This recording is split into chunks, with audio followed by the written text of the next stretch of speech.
وبركاته.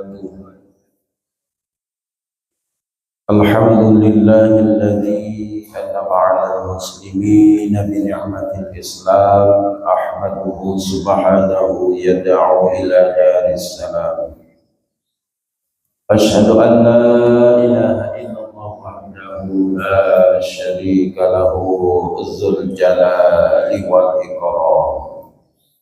وأشهد أن سيدنا ونبينا محمدا عبده ورسوله سيد الأنام. اللهم صل وسلم وبارك على سيدنا محمد وعلى آله وأصحابه البررة الكرام. أما بعد، قال الله تعالى في القرآن الكريم وهو أصدق القائلين: أعوذ بالله من الشيطان الرجيم، بسم الله الرحمن الرحيم. وتوبوا إلى الله جميعا أيها المؤمنون لعلكم تفلحون. فقد قال النبي صلى الله عليه وآله وسلم: التائب حبيب الله، التائب من الذنب كمن لا ذنب له. سبحانك لا علم لنا إلا ما علمتنا إنك أنت العليم الحكيم. وتب علينا إنك أنت التواب الرحيم. واهدنا ووفقنا إلى صراطك المستقيم وعافنا واعف عنا برحمتك يا أرحم الراحمين. ولا حول ولا قوة إلا بالله العلي العظيم. Bapak-bapak, ibu-ibu, hadirin-hadirat, kaum muslimin, kaum muslimat, jamaah salat subuh yang dimuliakan Allah, yang dirahmati oleh Allah, yang terpilih oleh Allah untuk melaksanakan salat subuh berjamaah, yang saya hormati. Kembali kita bersyukur kepada Allah Subhanahu wa taala atas nikmat-nikmat yang Allah berikan, nikmat yang tiada terputus, tiada terhingga, tiada terbilang.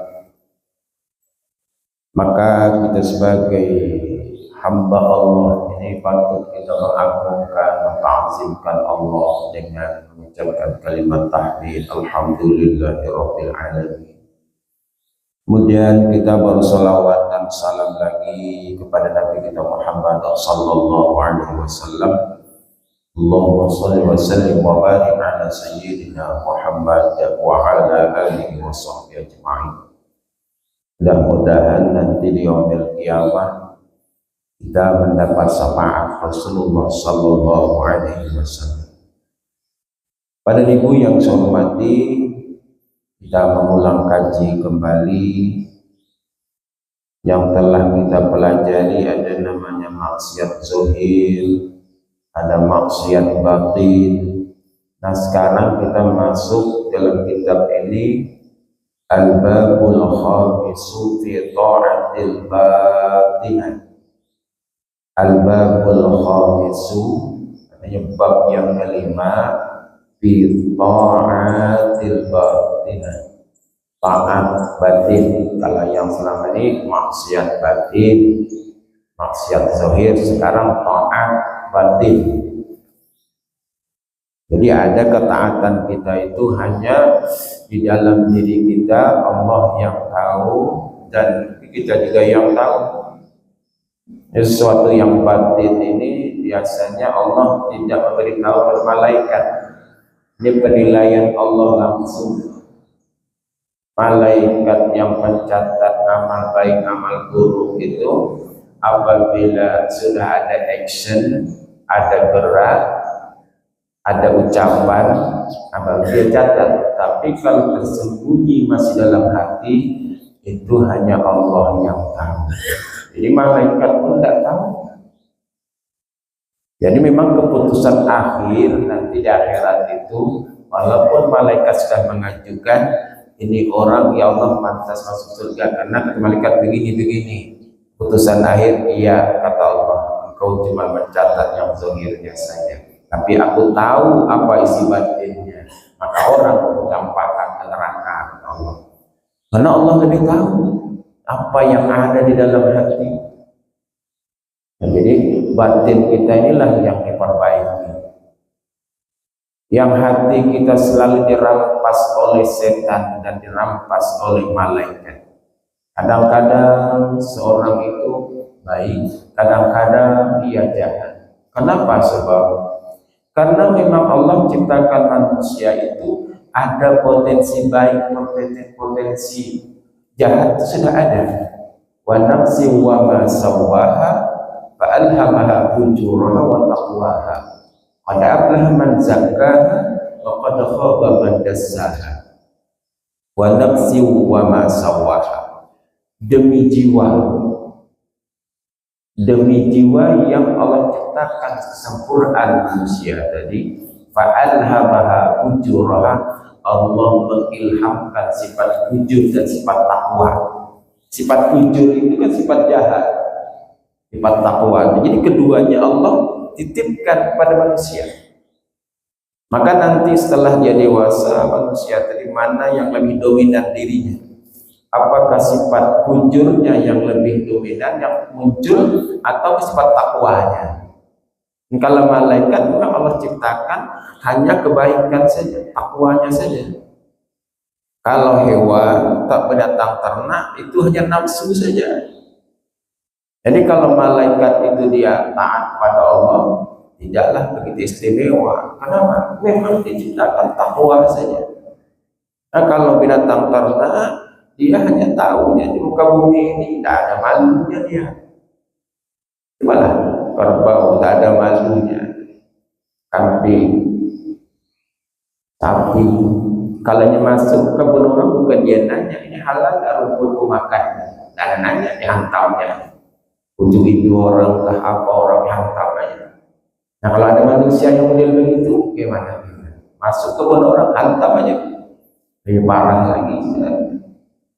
Tapi manusia lengkap diciptakan sifat jahat. Nah, oleh karena itu kita berharap semoga kalau ada kesalahan-kesalahan kita yang kita lakukan, bagaimana? Maka ada namanya taat batin. Taat batin itu dalam kitab Istilah ada 10. Yang pertama taubat. Taubat. Kenapa kita mesti bertaubat? Sering kita bertaubat. Gini, dalam hadis qudsi kata Allah, ya ibadi, innakum tukhti'una bil-laili wan-nahar. Ana aghfiru dzunuba jami'a fastaghfiruni aghfir lakum. Itu hadis qudsi. Ini pernyataan Allah sendiri. Kata Allah, ya ibadi wahai hambaku, innakum tukhti'una bil-laili wan-nahar. Sungguhnya kalian semua itu siang dan malam berdosa, kata Allah, berbuat dosa.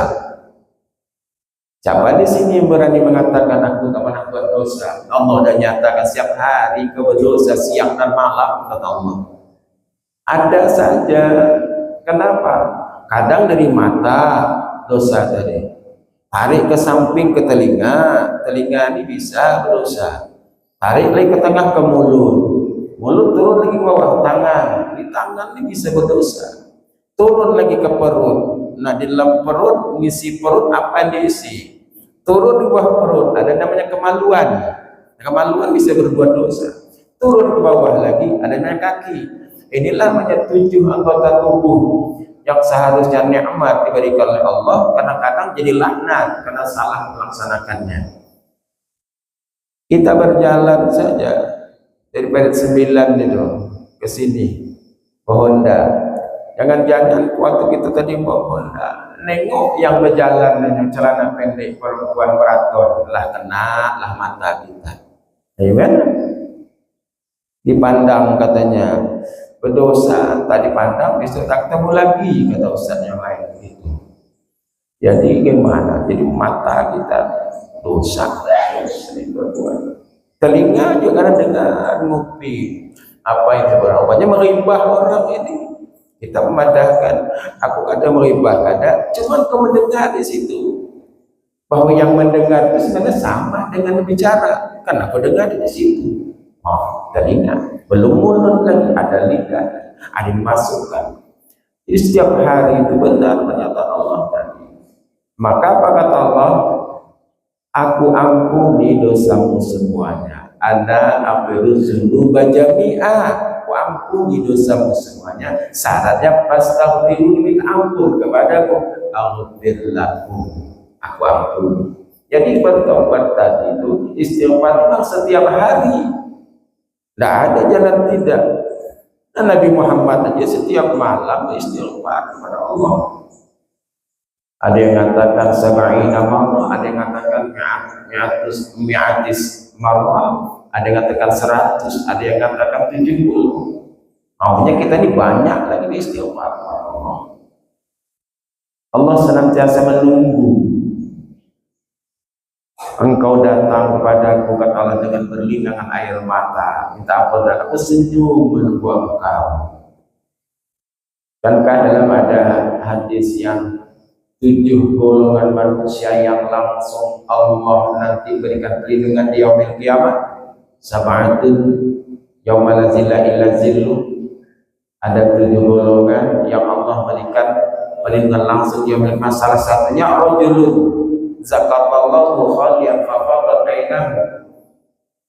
Orang laki-laki yang ia mengingat Allah dalam kesunyiannya lalu menetes air matanya. Nah, itu biasanya tengah malam.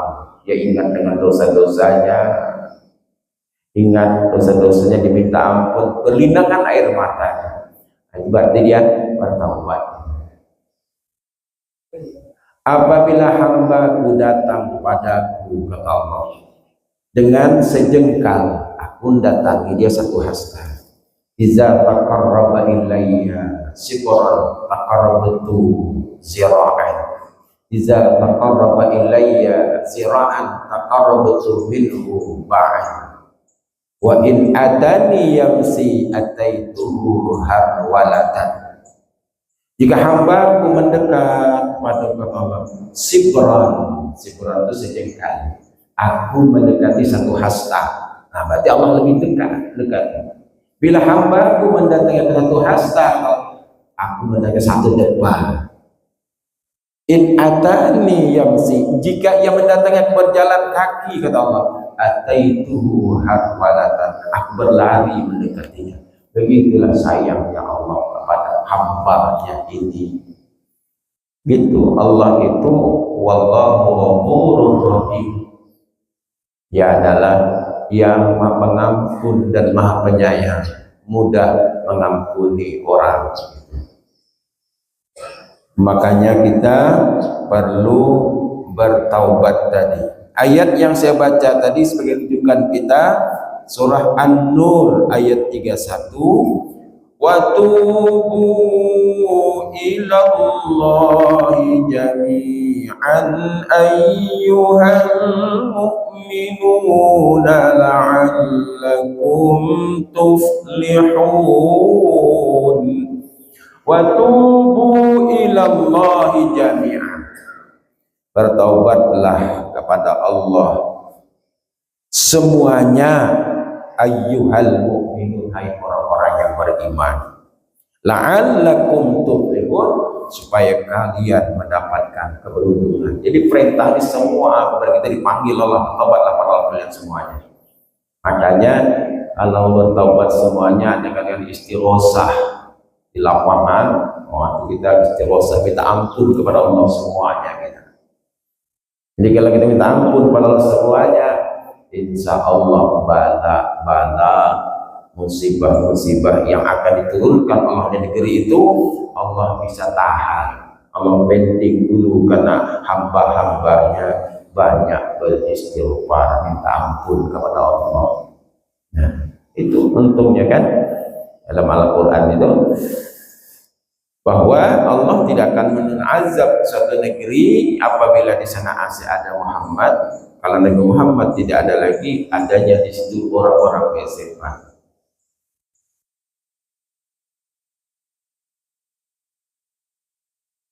Kita membaca kitab, kita baca kitab ini Pak ya, yang tentang taubat ini.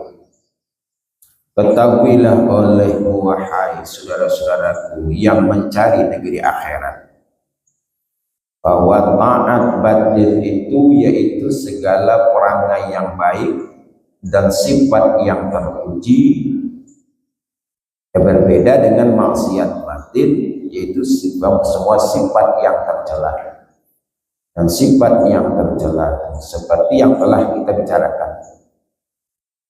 Sifat yang terpuji itu seperti yang disebutkan oleh Imam Ghazali rahimahullah taala dalam kitab Al-Arba'in fi Usuluddin 10 macam. Nah, itu dia pertama adalah tadi taubat. Adapun taubat itu maka yaitu permulaan jalan bagi sekalian. Jadi sekalian, yakni permulaan orang yang hendak menjalani kepada Allah Ta'ala dan miftah sa'adah al-muridina, kunci kebahagiaan orang-orang menuju Allah. Jadi kunci kebahagiaan orang menuju Allah itu adalah taubat, yakni taubat. Taubat itu anak kunci bagi kemenangan segala orang yang menginginkan Allah tadi dan membawa ia kepada dicintai oleh Ta'ala, seperti firman Allah Ta'ala dalam Al-Quran, mudah ingatnya, Al-Baqarah 222, ingat 222, Innallaha yuhibbut tawwabina wa yuhibbul mutatahhirin. Innallaha yuhibbut tawwabina, sungguhnya Allah itu suka, cinta kepada orang-orang yang bertaubat.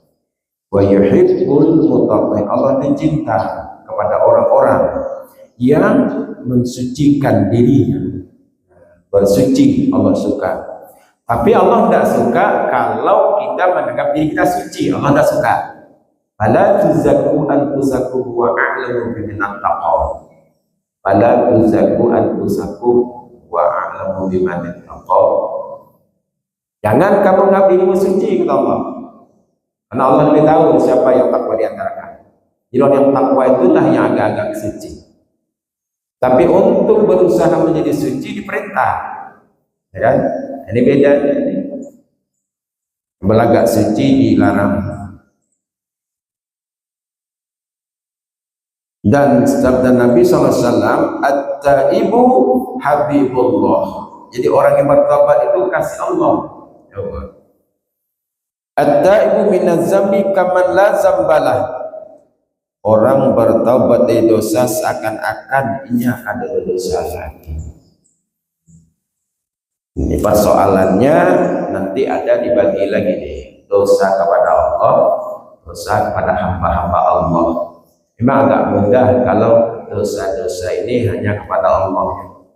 Tapi kalau kepada hamba-hamba Allah, nanti kita akan lanjutkan pembicaraannya. Kesalahan-kesalahan kita kepada Allah bisa langsung pada Allah. Sebagai peringatan, ketahuilah oleh kita semua bahwasanya tobat itu wajib atas tiap-tiap orang yang mengerjakan maksiat. Jadi kalau sudah melakukan kesalahan itu wajibnya bertobat dengan dalil firman dan hadis Nabi SAW dan ijma segala ulama.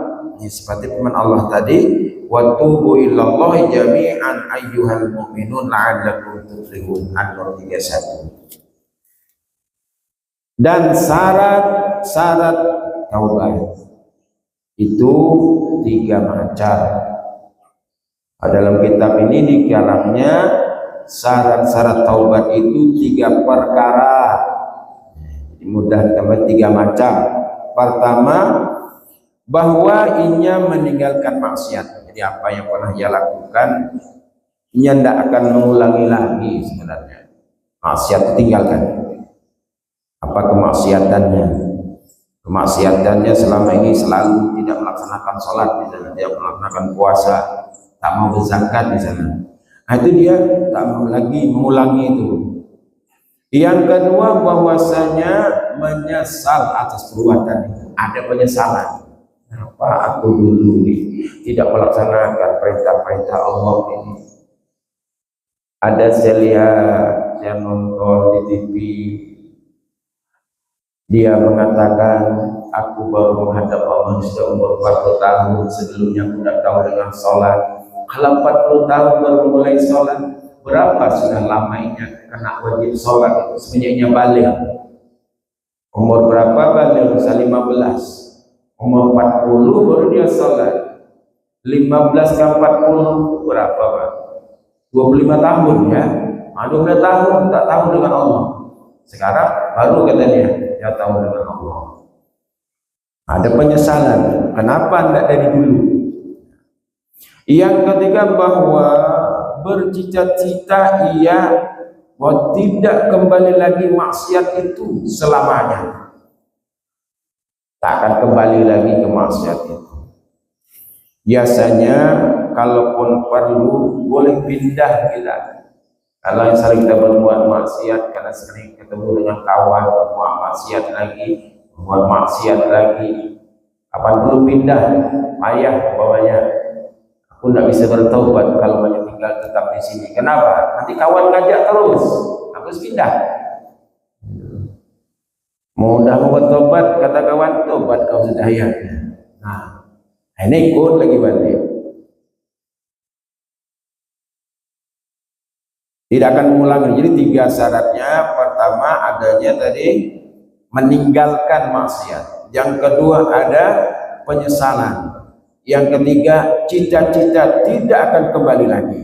Itulah. Ini jika ada dosa itu antara dirinya dengan Allah, kan?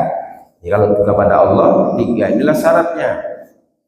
Maka jika ada dosa itu antara engkau dengan manusia, seperti ada mungkin menzalimi orang, mengambil hartanya, ditambah olehmu 1 syarat lagi yang keempat, yaitu hendaklah mengembalikan akan hak orang yang dizalimi itu atau minta halal padanya. Kembalikan hak orang itu. Yang susahnya kalau hak orang itu diambil banyak, masyarakat diambilnya, ini payah kita ampun.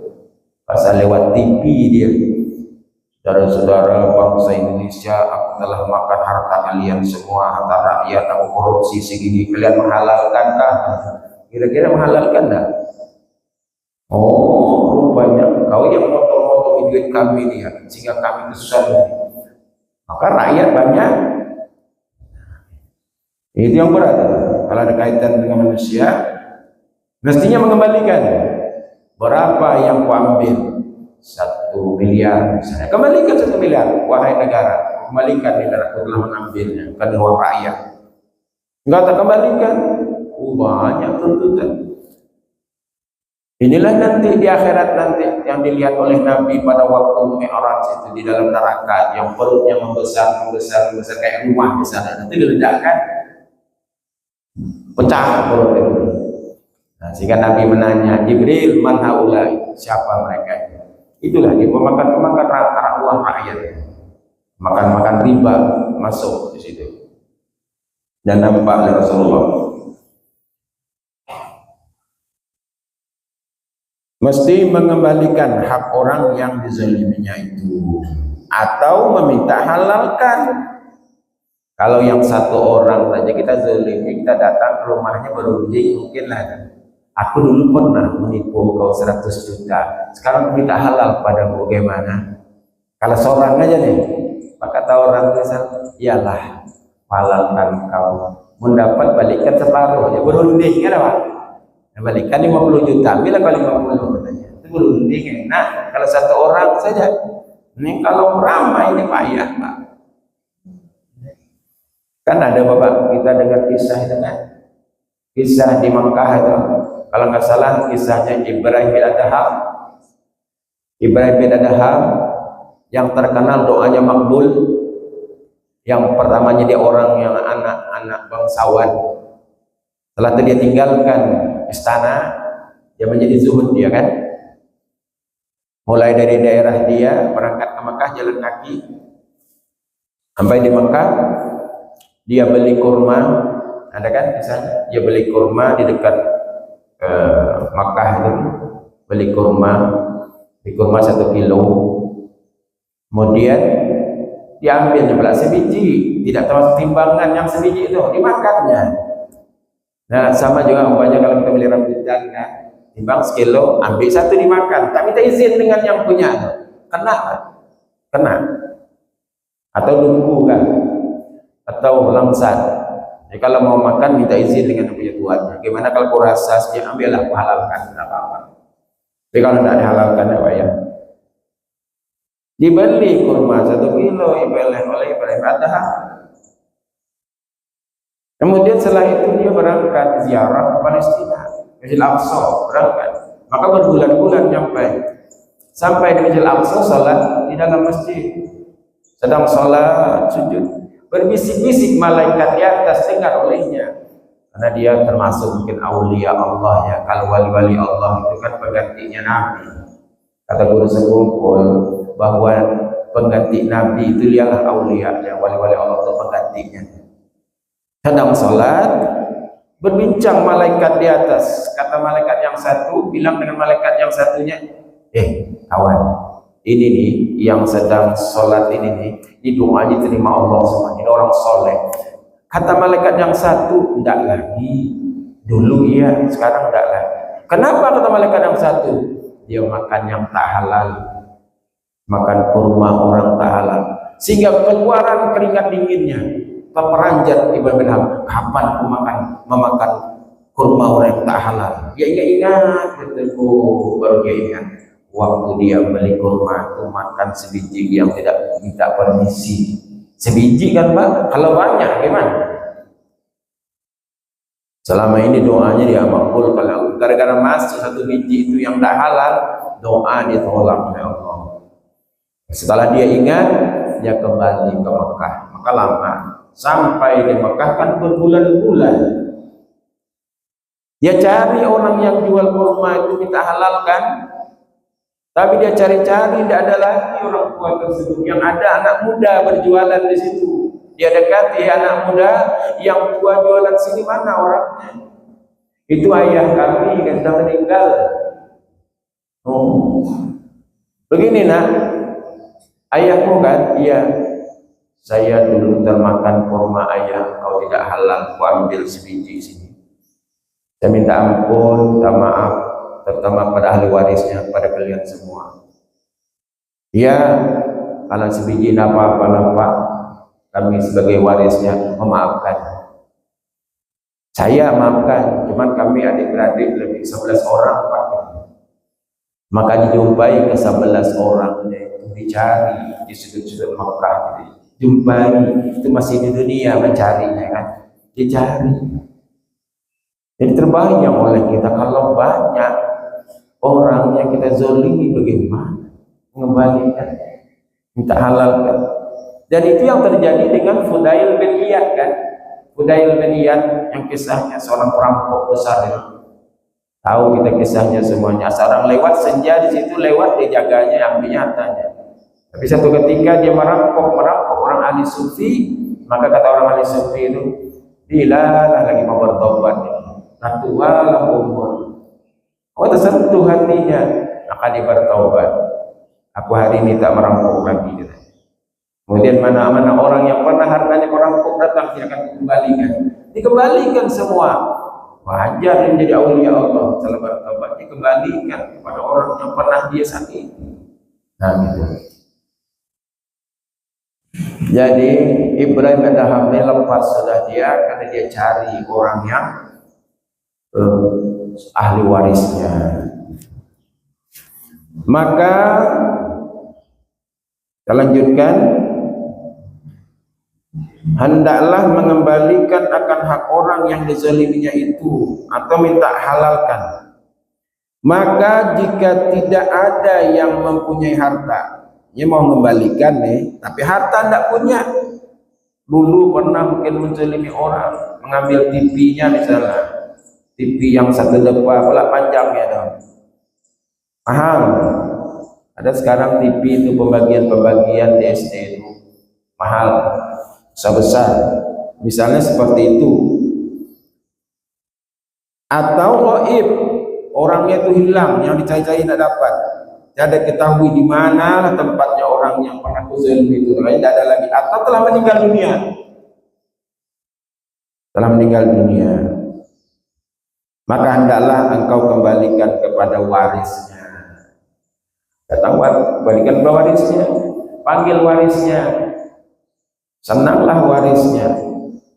Ada apa nih Pak datang sini? Aku dulu pernah bilang ke orang tua, sekarang kembalikan karena orang tidak ada, berikan kepada warisnya. Terkejut warisnya, berapa Pak?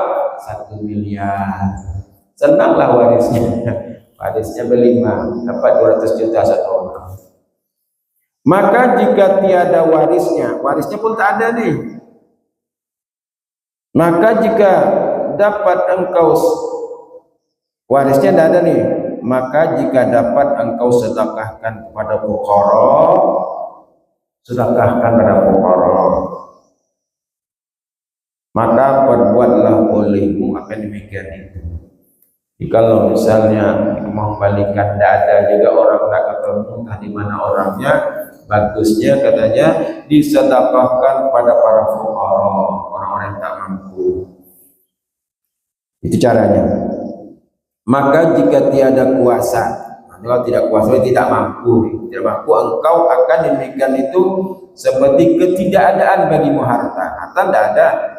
Karena engkau miskin juga, dulunya kaya, atau miskin atau fakir, maka hendaklah engkau membanyakkan berbuat ibadah lagi dan berbuat kebaikan-kebaikan dan taubat kepada Allah Ta'ala. Ini sudah jalan terakhir. Mau kembalikan juga tidak ada, orang miskin juga, nanti banyak berbuat ibadah dalam kepada Allah. Berharap nanti di akhirat mudah-mudahan orang itu mengampuni. Serta engkau pohonkan kepada Allah Ta'ala bahwa ia menghalalkan demikian itu pada hari kiamat. Nah, ini kan ada kisah yang Nabi Muhammad SAW yang tersenyum di hadapan para sahabat. Kata para sahabat, hari ini kau bahagia ya Rasulullah, sampai nampak gigi geraham Rasulullah. Senampak. Kenapa bahagia Rasulullah? Ini kata Rasulullah, malaikat Jibril baru menceritakan padamu kisah orang yang saling menuntut di akhirat. Yang satu menzalimi, yang satu dizalimi. Si A dizalimi, yang menzalimi si B. Maka di akhirat menuntut, ya Allah, ini si B ini menzalimi aku dulu di dunia. Aku mohon keadilan ya Allah. Apa mau? Mau. Aku mau kata yang dizalimi tadi si A ini, dosaku dia tanggung ya Allah. Dia ambil dosaku. Yang pertama dia minta gini, amal kebaikannya kembalikan kepadaku ya Allah, karena dia menzalimi aku. Kata Allah, si B ini tak ada amal kebaikannya. Apa mau dikasih pada engkau? Kalau gitu kata si A, ya Allah, dosaku diambil. Nah, jadi tidak berdosa lagi dia. Sudahlah awak tak punya kebaikan, tanggung dosa orang lagi, bayar tidak bisa. Akhirnya sudah kata Allah, engkau tak berdosa lagi, si A kau masuk surga, itu surga. Yang si B karena sudah menanggung dosa orang, kau masuk neraka. Tapi si A ini ketika mau masuk surga, itu surgaku ya Allah. Kata Allah, tidak begitu bagus juga surgaku ya Allah. Surga yang bagus itu siapa? Pemiliknya ya Allah. Engkau bisa kata Allah masuk surga. Syaratnya apa? Kau ampuni orang tadi nih yang mau ke neraka. Dipanggil sini kamu, apa ampuni engkau, kita masuk surga itu. Nah, inilah yang dimaksud ini nih. Nah, mudah-mudahan dia mengampuni di akhirat nanti. Kira-kira diampuni apa kalau orang menzalim pada kita? Di akhirat nanti kita dizalimi 100 juta di dunia ini, tapi pas masuk surga kita kurang bagus, yang bagus ada. Mau masuk yang bagus mampuni orang, atau masuk surga yang kurang bagus tetap mampuni orang. Aku yakin dah kalau di akhirat mau masuk surga yang bagus mampuni orang. Kenapa? Karena saya tidak perlu lagi dirham, tidak perlu lagi dinar kan? Yakin aku itu mengampuninya. Nah, inilah ini maksud nih. Mudah-mudahan dia mengampuni di akhirat. Itu kalau ada kaitannya salah dengan manusia tadi kan. Dan jika ada dosa antaramu dan antara manusia itu membunuh, membunuh orang atau melukai orang, maka hendaklah engkau serahkan akan dirimu itu kepada warisnya, waris mereka itu engkau minta halal kepadanya. Maka jika tiada kuasa engkau akan demikian itu seperti ketiadaan warisnya, maka hendaklah engkau tobat kepada Allah Ta'ala. Menyerahkan diri saja kepada warisnya. Aku telah membunuh orang tuaku dulu, terserah warisnya. Kata warisnya, ya kau dibunuh juga, begitu. Dan jika ada dosa itu mengumpat orang, mencaci maki orang, memaki orang, maka hendaklah engkau minta halal kepadanya, serta engkau sesalkan akan dirimu. Datangi orang, aku pernah mengumpat engkau, pernah memfitnah engkau sehingga engkau jatuh dirimu. Pekerjaan pun engkau diberhentikan orang karena fitnah kita. Datangi orang, kau diberhentikan karena fitnah, maka minta ampun kepadanya. Dan jika tiada dapat engkau akan demikian itu, maka hendaklah engkau bertaubat kepada Allah Ta'ala bahwa ia menghalalkan akan demikian itu pada hari kiamat. Itu terakhir, cara terakhirnya lagi. Orangnya tidak ketemu lagi gitu, udah meninggal, itu pada fitnahnya, harapan akhirat saja lagi. Banyak berbuat baik kepada Allah, bertaubat kepada Allah, moga-moga orang itu nanti di akhirat maafkan aku. Dan jika ada dosamu itu khianat, khianat, yang dikhianat itu adalah istri orang atau kepada anak orang, maka yaitu sangat susah. Jika engkau minta halalkan akan demikian itu, niscaya membawa kepada fitnah yang lebih besar daripada demikian itu, maka tiada jalan akan demikian itu melainkan taubat kepada Allah Ta'ala. Berat ini Pak. Yang berikutnya berat. Jika ada dosa itu khianat kepada istri orang, pula tuh mengkhianati istri orang, hendak minta maaf datang ke suaminya, kenapa dibunuhnya? Nah, bagaimana? Terus terang, aku dulu selingkuh dengan istrimu. Kira-kira bagaimana? Kira-kira pancungnya mana? Akhirnya apa? Takut juga ini supaya Allah maafkan aja di akhirat. Gitu saja lagi. Kalau disebut betul-betul, kayaknya tidak bakal bertambah baik ini, melainkan bertaubatlah. Itulah jalan-jalan terakhir. Nah, gitu. Dan jika ada dosamu itu pada agama, seperti engkau kafirkan akan orang, jadi tidak boleh mengkafirkan orang, apalagi memvonis orang, kau ini masuk neraka, hebat betul macam dia panitianya. Dia panitia neraka rupanya, panitia surga. Kan ada tuh kafir neraka, mudah betul mengkafirkan orang, dibid'ahkannya orang, atau engkau sesatkan akan orang, maka lebih sangat susah, kan? Maka tiada jalan akan demikian itu melainkan engkau sesalkan akan dirimu pada hadapan mereka itu, serta engkau minta halalkan pada mereka. Datangi mereka. Aku pernah dulu memaki engkau, menyebut begini, engkau sesat, engkau kafir, maka hati-hati kita bicara nih. Maka jika tiada dapat dengan demikian itu, maka taubat engkau kepada Allah Ta'ala bahwa ia menghalalkan akan demikian itu pada hari kiamat. Jadi jalan-jalannya jalan terakhir lagi. Nah, kita akan bicarakan masalah taubat saja dulu. Ya, ada 10 maksiat, apa namanya, taat batin itu. Kita akan bicarakan berikutnya lagi. Mohon maaf atas segala silap dan salah. Wabillahi taufiq wal hidayah. Assalamualaikum warahmatullahi wabarakatuh. A'udzubillahi minasyaitonir rajim. Bismillahirrahmanirrahim. Alhamdulillahirabbil alamin wassalatu wassalamu ala asyrofil anbiya'i wal mursalin wa ala alihi wa sahbihi ajma'in. Subhana rabbil aliyyil a'la wahhab. Allahumma akhrijna minaz zulumatil wahmi wa akrimna binuril fahmi waftah alaina bi ma'rifatil ilmi wa hassin akhlaqana bis sabri wal hilmi wa barik lana fi hayatina bi silatir rahmi wa nawwir qulubana wa mustaqbalana minal ahkami wal hikami innaka anta rabbuna ya zal jalali wal ikram. Allahumma nawwir qulubana bil iman wal Qur'an wahdina ila subulis salamil hidayati wal irfan wa hassin ahwalana bis sidqi wal bayan waj'al a'malana bil ikhlasi wasyukran wa sabbit ulumana bil amali wal umran wa ba'idna an su'il fahmi wan nisyan amin ya mujibad da'i wa ya zal ghufran. Rabbana atina fid dunya hasanah wa fil akhirati hasanah wa qina azabannar. Wa sallallahu ala sayyidina Muhammad wa ala alihi wa sahbihi ajma'in. Subhana rabbika rabbil izzati amma yasifun. Wa salamun ala mursalin. Alhamdulillahi rabbil alamin. Taqabbalallahu minkum minna wa minkum taqabbal ya karim.